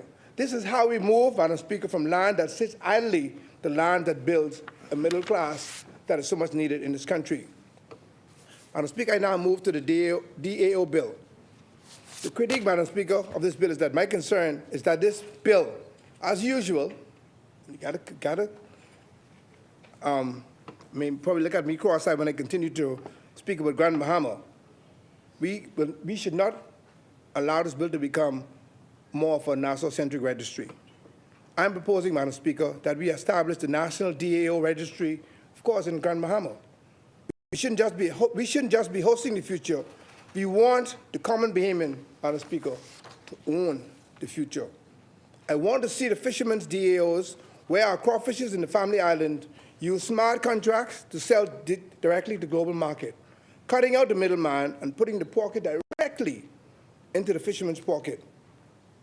The other bill, Madam Speaker, with respect to turning to compliance in the Korea. This is our global shield, Madam Speaker, against blacklisting that the Prime Minister spoke to earlier.